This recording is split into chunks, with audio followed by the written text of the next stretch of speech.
make it pay. Once they've got the goal, they've got to try and keep the pressure on, and that means in situations like this, get quality in the box. Rangers don't surrender 2-goal leads, do they? Alice, deep. Thomson! The captain comes calling at Hampden Park, and unbelievably, Queen of the South on level 7 minutes into the second half, and there's joy at Hampden, there's joy in Dumfries. But it's absolutely incredible. 24th of May 2008, a date Queen of the South fans will never forget. This man, Jim Thomson, captained their side to their first ever Scottish Cup final. We sat down with Jim to reflect back on his illustrious Queen's career. But first, where did it all begin for Big JT? Good question. I was brought up in a small town called Kilsyth. I was born in Stirling, brought up in Kilsyth, and I played with a local boys club called Kilsyth St Pat's. The reason being, my friends played with them, so it ended up, we didn't win a game the full season. We drew one game, ended up with 1 point and finished bottom of the league. But then another local team called Campsie Black Watch, under 21s, asked me to go on trial, and I went on trial with them, and they offered me a contract. So it ended up, I signed with them, and I was only there a year, and I was on trial with quite a number of clubs, and I ended up, I chose Clyde because I thought I had the best chance of probably getting a game. Palmerston Park has always been a happy hunting ground for Jim, as he scored his first ever professional goal at Palmerston Park. It was against Queen's, yes, and fortunately enough, well, for the Clyde team at that time, we ended up, we won the second division championship at Palmerston. I think it was 1993, 93 season, so we get promoted there. Jim left Clyde to join Stenhousemuir, but after only a few appearances, JT decided to sign for the Doonhamers. Jim shared his thoughts on an eventful debut for the South. It was quite ironic because they had said they had signed myself to plug the leaky defence, and we played, my first game was at Clifton Hill against Hamilton Accies, who shared with Albion Rovers at the time, and we ended up getting beat 6-1. So I didn't do a very good job of plugging it. Well, not your fault, not your fault though. No. Was that the debut? That was my debut, yes. Good one to remember. Oh, yes, it was. The defender left Queen's after 77 games in a 3-season spell. But why did he decide to leave? Well, I didn't really want to move. It just different things stipulate what happens with football players, and I think the club were going through a wee bit of transition in regards to a new manager coming in, and wage structure. Not that I'm a money grabber, but when you're playing part time, unfortunately it was going to probably end up costing me money to play down here, because we used to come down twice a week. So I went on to Pastors New, to Arbroath, and I played with them for 2 seasons, and then obviously signed back with Queen's in John Connolly era in 2001. Was John Connolly one of the main reasons why you wanted to come back to Queen's? Yeah, I didn't really want to leave Queen's in the first instance, because they were very good to me. So I didn't really want to leave, but sometimes circumstances dictate, and they always said to me, don't go back, never go back to a team that you've played with, so it's never the same. Too right, it's never been, so it was more successful second time round. And successful Jim was, as in the first season back he captained the side to the 2001-2002 Second Division Championship. But what did attract Jim back to Palmerston? But what attracted me was the club. It was the club itself. Obviously Ronnie Bradford was the chairman at the time, and John Connolly being the manager. I think I'd spoke to him after my contract was finished at Arbroath, and he explained what his philosophy was, and I think that kind of sold me. So we ended up winning the Second Division Championship and getting into the first. So it was a fabulous team. I mean, the team we had built there we probably underachieved at times for the players we had, but fantastic team, fantastic memories, and feel very, very privileged to be part of it. Brilliant to lift trophies, because that's what you really play football for, to be successful and to win games and to win trophies and medals. So I've been very privileged to play with a lot of good teams, because I had limited ability, unfortunately, myself, but I had certain qualities that benefited the team and fitted quite well into the structures of teams. In campaign, Jim lifted another trophy, this time the Bells Challenge Cup, after defeating Brecon City 2-0 at Broadwood. Current Queen striker Derek Lyle got on the score sheet that day. But how is Derek Lyle still managing to play 14 years later? Well, he's 35 now, so again I think he's matured with age as well. So he's starting to think more about the game. He's probably a yard slower than he was, but he looks after himself. He trains hard, works hard away from training in regards to keeping himself fit. I think that's the biggest thing, because I played probably the position I played helped me play for so long, and I played till I was 39, 40. Jim has been involved in a few great escapes and has scored some vital goals. But with Queens going full time, it seemed they turned the corner. And I think that was down to the way League One was actually the part-time element was actually going out of the league there. So I think the club sailed close to the wind a couple of times, and then they had to make a decision one way or the other, whether they stay part-time and obviously dice with the bottom of the table, or else, and it's a massive decision to go full-time. Yep. And fortunately enough, it paid off. They actually did do that, and they went full-time. So in 2005, believe it or not, well, it was kind of full-time, part-time. It was a mix, was it a mix of players? It was a wee bit of a mix, yeah. And I wasn't good enough to play full-time football, but I ended up going full-time when I was about 35. So, and I have the club to thank for that, for giving me the chance to go full-time. And it's a fabulous thing to it's a dream. Have a job, and it's not like a job, it's having something that you love doing and actually getting paid for it is quite unique. The 2007-2008 season is a campaign that all Queens fans remember as they reached the final of the Scottish Cup. And their cup run started at Balmoor Stadium as they defeated Peterhead 5-0. But did Jim and the team think they'd get to the final after that victory? No, I don't think you do. I mean, it ended up I gave a penalty away in that game actually. the Peterhead game. But to go up there in such a terrible day, it just shows you what major qualities that team had.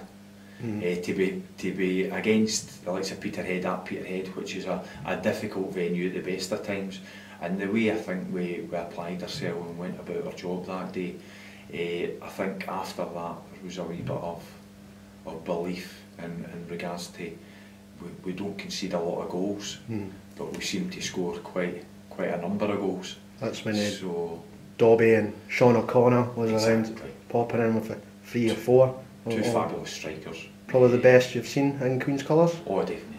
I mean, Sean O'Connor, I played against him out there in a 6-5 game, which was probably one of the most memorable games for me, because it was the game probably shouldn't have went on, but I'm glad it did. It was such an exciting game for the neutral, that he done really well that night. He's a big, strong beast of a boy, and as I say, he'd been an asset to any team. Unfortunately, his fitness in regards to injury and stuff hampered him in that respect. And then you beat Stephen Dobie, probably one of the best natural finishers I've ever seen in the time I've played professional football. In the 4th round, Queens eased past Linlithgow Rose, and with Jim Thomson getting the second goal in a 4-0 win, it looked like Queens were on easy streets. But Jim insists it was a match they were wary of. Potential banana skin as well. If you play against any, you're always wary of underdogs, and cup upsets. They have nothing to lose, and we have everything to lose. So that was a difficult game, but I think the manager went about things well in respect to you go about your jobs on the pitch in a professional way, and you don't disrespect your opponents. And we did do that. We gave them the utmost respect, but once we were on the park, we applied ourselves in the right manner, and fortunately enough came out comfortable winners, I think. Next up was a trip to Capello, and Queens continued to impress as they ran out 2-0 winners thanks to second half strikes from Sean O'Connor and John Stewart. Jim believes that the great record at Capello is one of the reasons they won the match.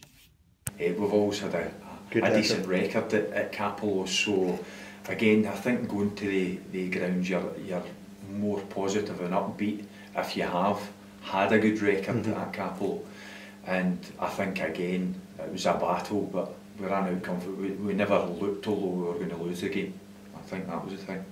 And then it just gathers momentum, and then obviously having Dundee in the quarter-finals out there, and Ryan McCann hitting one for 84 yards and such an absolute brilliant strike to put it right in the centre of the goals. It wasn't just offset, it was right in the centre. It's such a memorable and fitting way to remember a Scottish Cup quarter-final.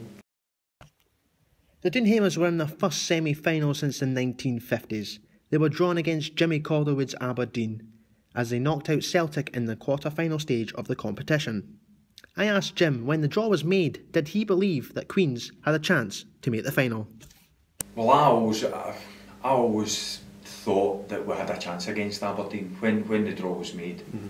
I always thought we had a massive opportunity to beat Aberdeen, depending on what Aberdeen teams showed up, because they were so inconsistent that season. They beat Celtic? Yes, yeah, they beat Celtic in the quarters, but their league form had been very inconsistent. And I had watched a couple of their games and looked at their games, and I just thought, with the players we had, the arrogance of some of our players like Stevie Tosh playing against his old club, and that's not been disrespectful to Stevie. I mean, he was so arrogant on the pitch that he always thought he was the best player on the pitch. But they're the kind of players that you kind of need at the end points. Totally, and demanded high standards. I think that was the biggest thing from our team. It was game time, and it turned out to be one of the most memorable matches in Queen of the South history, as they defeated Aberdeen 4-3 in the semi-final. But Jim admits he was feeling the nerves before the match. Well, it's understandable. We're at the National Stadium playing a Scottish Cup semi-final, so if you're not nervous, I don't know when you would be in trouble. I don't know how many were there with it. Was it 20 odd thousand? So again, once we settled into the game and we got the goal Stevie Tosh scored, as I say, it kind of settled us down a bit. And then Aberdeen, as you said, Aberdeen kept coming back. I think Barry Nicholson, Andrew Considine got 2. Yes. It was like, what are you thinking, when am I getting my goal? Yeah, I didn't get a goal personally, but I flicked one on for John Stewart at the end. But listen, I think every single player in that team, as they did do throughout the season and the cup games, they didn't leave anything on the pitch. Sometimes it worked, sometimes it didn't, but most of the time, as I say, it worked. And what was your favourite memory from the semi-final though? Sean O'Connor jumping on the shoulders of John Stewart. I don't know how Budgie's legs actually held the actual weight of Sean O'Connor, so probably that one. And then just the players collapsing in a heap at the end of it, because we went probably 30 minutes sitting at 4-3, and it's such a massive effort mentally and physically against obviously the likes of a Premier League club.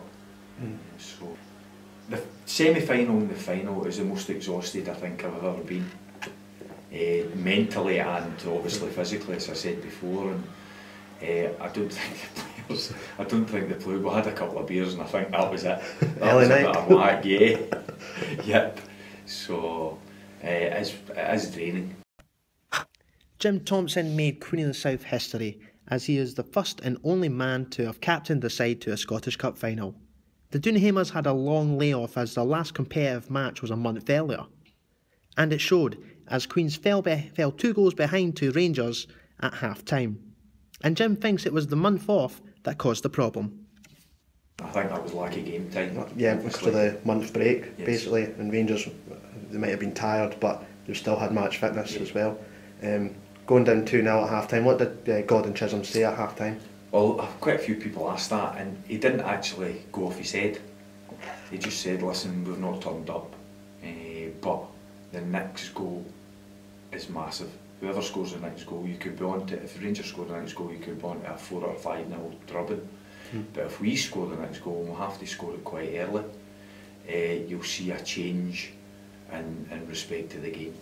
And obviously that's what happened. Stevie Tosh scoring with his, minutes, scoring with some part of his body. Yes. Yeah, and his midriff by all accounts. And of course your equalising goal from Bob Harris' delivery. It was such a good delivery. I mean, Bob's personifies in regards to how a left-footed player should deliver balls into the box and for corners and set pieces and stuff. You just have to look at the free kick he scored in the UEFA Cup. So again, great delivery. I knew I had an idea of where he was going to put it, and I think I had 3 Rangers players around me, but I just managed to, a wee bit of movement, you just have to get yourself a yard, and to say the flight of the ball was perfect, so I just managed to get my head on. Jim's header sent the Queen's fans ballistic, and I asked him how did it feel to score an equalising goal at Hampden. Yeah, effing beauty, so yeah, if you can live it. But listen, I think the moment the ball came in, the delivery was in, and that I made the movement towards it, I think I was always going to be favourite to get my head on it. And usually if I get my head on it, I'm quite accurate. That was one thing with my header, so as I say, fortunately enough, it went in. After equalising, Queens had Rangers rocked, and for 15 minutes they looked the most likely to take the lead. But Chris Boy's header late on eluded Queens of a fairy tale ending. But Jim Thomson says the experience of playing in a national final was one he'd never forget. The first Scottish Cup final, and be part of that, and for the club to be part of that. But don't get me wrong, the club's had a massive amount of success over the last 10 to 16 years now. And I think I think players that come here now, there's expectations not just with fans, but with players now. They're actually signing with Queens because they know what we've did in the past, and I think that's a remarkable turnaround for where the club were at a number of years ago to where they are now. And we're staying at the Cairndale, I think, and Stevie Tosh was saying how many's going to be for this open bus because we had to get beat in the final, and Stevie Tosh, I said, probably a couple of thousand. I was probably about 14 out, which was gave us a wee bit of